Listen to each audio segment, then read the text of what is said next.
नाज़रीन अस्सलाम वालेकुम, आपकी खिदमत में एक नई वीडियो के साथ आपका मेजबान हाजिर है। नाज़रीन, इस मुल्क में सच्चाई की सहाफत करने वाले साफी की आवाज को दबोच लिया जाता है, उसे ऑफ एयर कर दिया जाता है। जैसा कि नाज़रीन काशिफ अब्बासी, इमरान रियाज खान जो है वो तो मुल्क ही छोड़कर फरार हो गया। हामिद मीर और शहजाद इकबाल को भी धमकियां ऑफ एयर उनकी मिल रही हैं और अब बारी आ गई है पारस जहां की।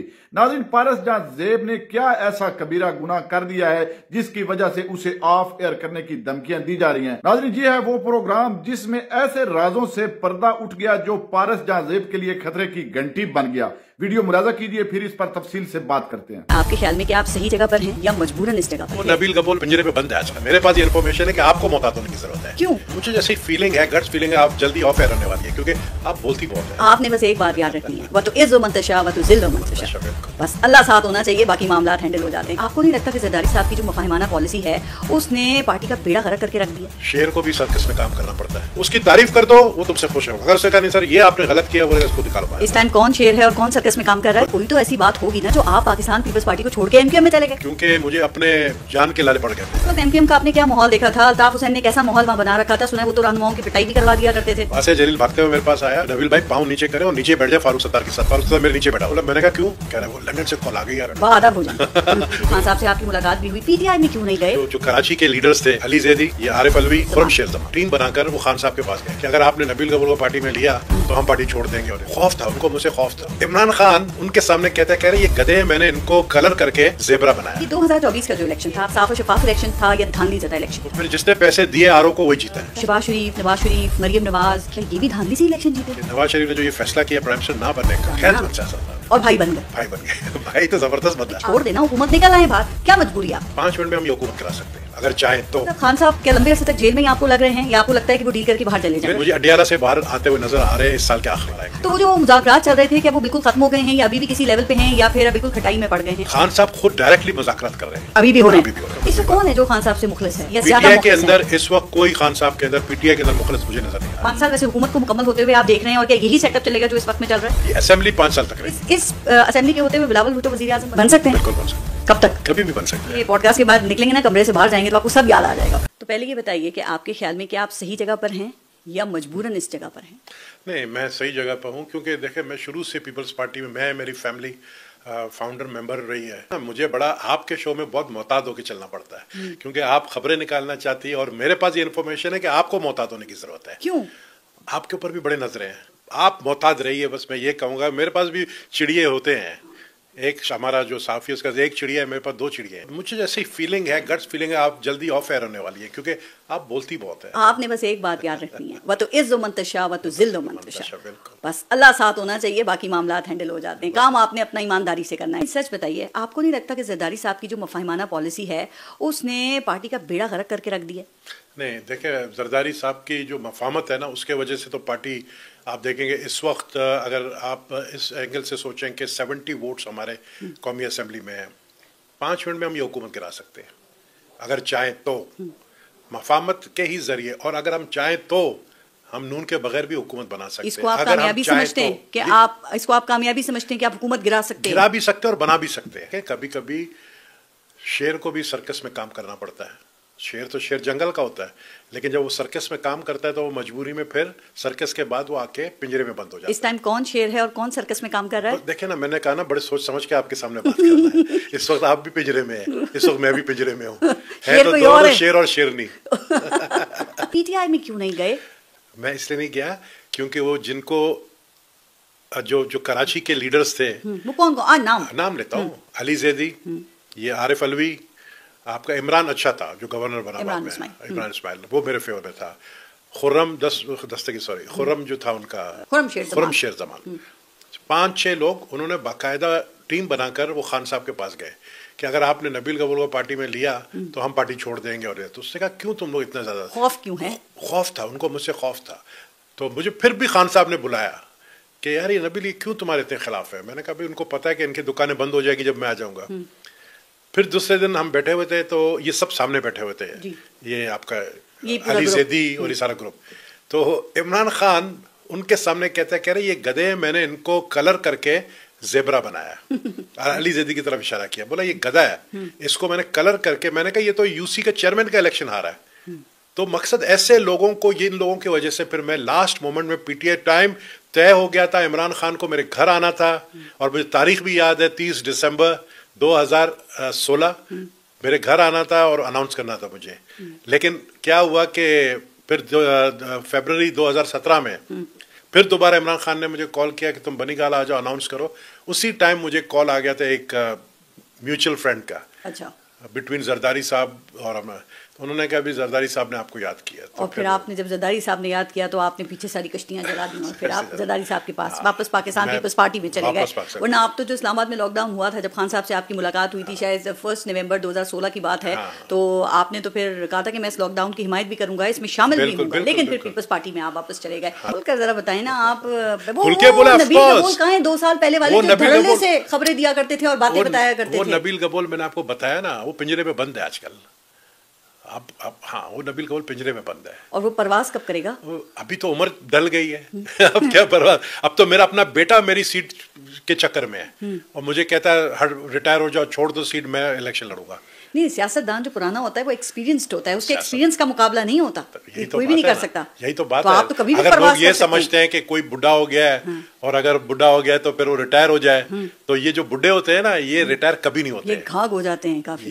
ये इनको जो है ना, इनको पता है किस तरीके से शतरंज का मोरे को किस तरह आगे करना है, किस तरह पीछे करना है। आपको याद है आपने मेरे शो में बताया था गिलगित बल्तिस्तान के इलेक्शन के बारे में कि हमसे वादा किया गया था कि इतनी सीटें देंगे और फिर हमें कम सीटें देंगे और फिर शो को नोटिस आपको इशू हो गया था, तो फिर आपने वजाहत भी कर दी थी कि भाई मैं तो कह रहा था आवाम जो है, आवाम, जब मैं कश्मीर गया तो आवाम पब्लिक ने मुझे, मतलब जिस तरह 2-4 सीटों में मैं गया वहां पे मैंने तकरीर की, मैंने देखा पब्लिक तो हमारी तरफ है, लेकिन वो सीट हम हार गए। हाँ, फिर वो वजाहत आपकी समझ भी आ गई तो आप मोहतात हो गए उसके बाद। मैं आपको भी मोहतात का दूसरी दफा मशवरा दूंगा। मैं नहीं चाहता हूँ कि आप भी जो है लंदन जलावतनी की जिंदगी गुजारे, आपकी जरूरत पाकिस्तान में है। मैं बड़ी मोहतात हूँ, वैसे कोशिश भी करती रही है, मुझे खतरा है। आपने एक और भी बात की, आपने कहा कि 26 नवंबर को गोली भी चली थी, तो इसके बाद भी कोई सख्त रद्द-ए-अमल आया था कबूल साहब की? यही बात क्यों जाके आपने मेन स्ट्रीम मीडिया पर कही?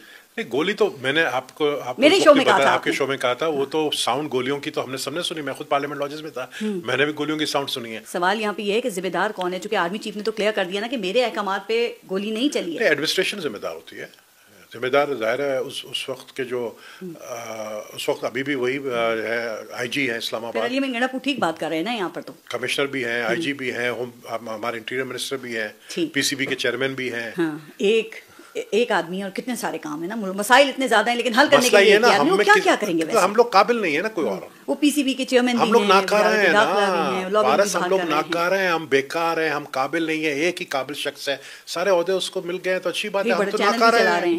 हाँ, उनको चलाने ऐसे कारामद बन जाए। नहीं, हम कारामद ऐसे नहीं बन सकते जैसे वो बन गया है। हमारे पास बेंटली नहीं है, दुबई में, अब मैं क्या बोलूं आपको, वो भी कहीं सुना है, कहीं हमारे पार्टी से ताल्लुक है उसका, ये आपको पता होगा। गाड़ियां तो आपके पास भी बड़ी गाड़ियां हैं, वो भी हमने देखी हैं आपकी, वो तो आपके ऐसी, पास मेरे पास तो देखिए कलेक्शन, मेरे पास विंटेज गाड़ियां जब हम खरीदते हैं ना, तो उस वक्त सिर्फ वो 1-1.5-2 लाख में पड़ जाती है, बनाते बनाते वो फिर जो है उसको फिर हम जब बेचते हैं तो वो करोड़ों की हो जाती है। पता चल जाता है वो तो। विंटेज कलेक्शन के मुझे शौक है, हर चीज में विंटेज कलेक्शन रखता हूँ, गाड़ियों में भी और दूसरी चीजों में भी। पीछे तो नहीं है ना, आप देखें एक वक्त में आप कहते हैं ना आधे ज्यादा कराची भी हमारा था। देखें, मुझे उस दिन जरदारी साहब मिले, प्रेसिडेंट साहब मिले, तो जरदारी साहब कह रहे हैं तुम भी बड़ा टिकटॉक पे कह रहे हो पूरी कराची में ये भी जगह मेरा, ये भी जगह मेरा, हमारा था, ये भी हमारा था। जरदारी साहब, प्रेसिडेंट जरदारी साहब बचपन से जानते हैं, हमारी फैमिली को जानते हैं। वो भी टिकटॉक देखते हैं।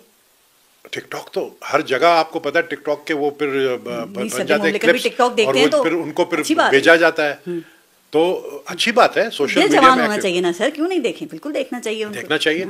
तो हर चीज पर, तो अगर मेरे पास बड़ा जो है ना, कहा गया कि जी बहुत पैसा है, जब विंटेज गाड़ियों की मैंने वो चलाई टिकटॉक पे, और जब मैंने बताया, और हकीकत में कराची के, मैं आज भी कहता हूँ, मुझे कोई चैलेंज करके बता दे, आज भी 70% जमीनें कराची की हमारी फैमिली की है। कराची एयरपोर्ट भी हमारी फैमिली का है। आज भी गवर्नमेंट पैसे नहीं दे सकती, कहते हैं हमारे पैसे ही नहीं, कहाँ से देंगे? अच्छा कबूल साहब, थोड़ा सा आगे, ये 2024 का जो इलेक्शन था, आपके ख्याल में ये साफ और शफाफ इलेक्शन था या धांधली ज़्यादा इलेक्शन था? आपके वो कादर मंदो खेल है ना, पीपल्स पार्टी के दिन रात रोते हैं अभी तक कि मुझे धांधली से हराया है, लेकिन जो हारा है कादर मंदो खेल टाइप जो कह रहे हैं, उसके लिए धांधली हुई है। शैला रज़ा क्या कह रही हैं? और भी पीपल्स पार्टी के लोग बड़ा कुछ कह रहे हैं। शैला रज़ा कहती हैं, जो हारे हैं, शैला रज़ा तो इलेक्शन में नहीं लड़ी, लेकिन बात पता है उन्होंने क्या की? उन्होंने कहा मैं ग्राउंड रियलिटी बता रही हूँ। वो कहती हैं कि पंजाब से अताउल्लाह तारड़ को धांधली से जितवाया गया है और हमारे जो चेयरमैन है बिलावल भुट्टो वो भी पंजाब से नहीं जीत सके, जो लाहौर की सीट थी, और वहां से असल में पाकिस्तान तहरीक इंसाफ का कैंडिडेट जीता था। ये शैला रज़ा कह रही हैं, जो कि पुरानी मेंबर हैं पीपल्स पार्टी की। मैं आपको एक बात बताऊं, पारस के पंजाब के अंदर अभी मैं MNS से जो PTI के सिंबल पे, मतलब PTI का तो सिंबल नहीं था, जो इमरान खान के पिक्चर के उस पर जीते हैं, उनमें से कुछ MNS ने खुद कहा था कि हमने RO के साथ डील करके इतने पैसे देकर हमने ये सीट लिया है। कुछ ऐसे एरियाज थे जहां पर छोड़ दिया गया था उस एरियाज को कि फ्री फॉर ऑल, मतलब जो जिसका अपना कैपेबिलिटी है वो जीत के बता दे। राना सनाउल्लाह की सीट पे जो जीता है शख्स।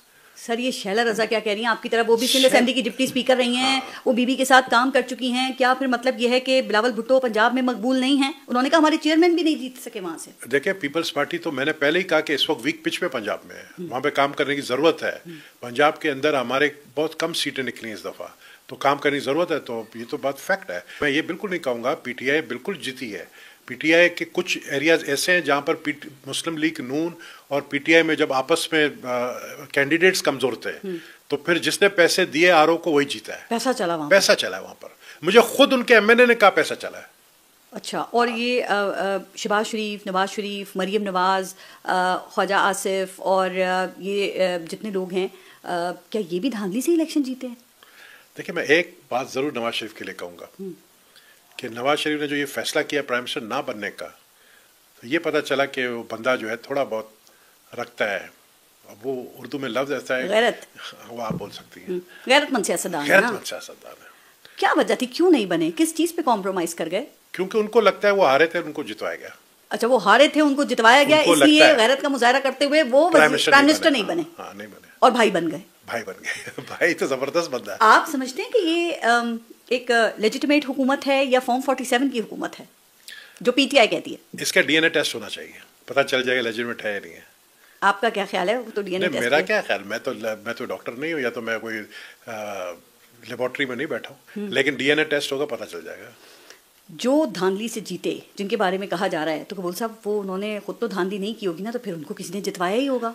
देखिए, हनीफ अब्बासी ने एक बात बड़ी अच्छी कही है। हनीफ अब्बासी ने कहा है कि मैं कुरान पे हाथ रखकर ये कसम खाता हूँ कि मैंने धांधली नहीं की है। तो ठीक, हाँ, मतलब खुद नहीं की है। हाँ। कान दूसरी तरफ से पकड़ लिया। उसने यही कहा ना, उससे कहा मैंने धांधली नहीं की है। फिर इसी तरह मैंने तारिक फजल चौधरी से पूछा, उसने कहा ये मैं कुरान पे हाथ रखता हूँ, मैंने धांधली नहीं की।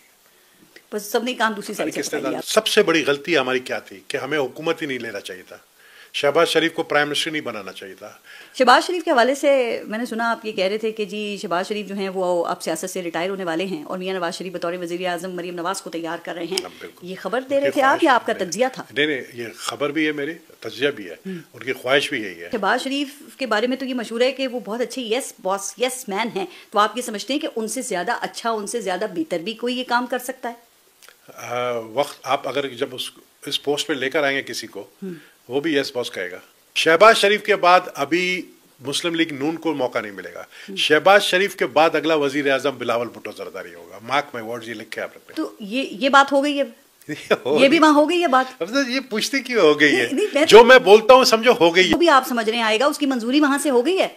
देखिए, मंजूरी शहबाज शरीफ ने भी ली है, ठीक, और मंजूरी जो है वो हम भी ले लेंगे। अच्छा गबूल साहब, खान साहब क्या लंबे अरसे तक जेल में ही आपको लग रहे हैं या आपको लगता है कि वो डील करके बाहर चले जाएंगे? मेरे ख्याल में देखिए, मुझे नहीं पता कि डील करेंगे या किस तरह बाहर आएंगे, लेकिन ये है कि मुझे नजर आ रहा है कि इस साल के आखिरी में बाहर आएंगे।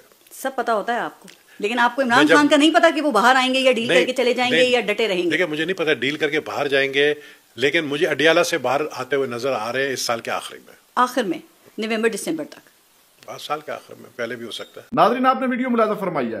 नाजरीन, कोई भी साफी हो उसका काम होता है सवालात को उठाना, सवालात करना। नाजरीन, सामने जो शख्स बैठा है ये पीपल्स पार्टी का राइट हैंड है, नबील गब्बोल। नाजरीन, इस वक्त पीपल्स पार्टी और मुस्लिम लीग नवाज दोनों पार्टियों का इत्तेहाद है और ये दोनों पार्टियां कोलिशन गवर्नमेंट बनाकर बैठी हैं। नाजरीन, पारस जहां ज़ेब ने कोई गलत सवाल नहीं किया, जो हकीकत थी उसको ही वादे किया और नबील गोपेल जो पीपल्स पार्टी का रहनुमा है वो खुद ही जवाबात देता गया। नाजरीन, इन जवाबात बातों की वजह से मुस्लिम लीग नवाज जो इस वक्त जबरी जुल्म के तहत और फॉर्म 47 के जरिए कौम पर मुसल्लत है, उनको ये प्रोग्राम अच्छा नहीं लगा, क्योंकि इस प्रोग्राम में सब कुछ नाजरीन वादे हो गया है।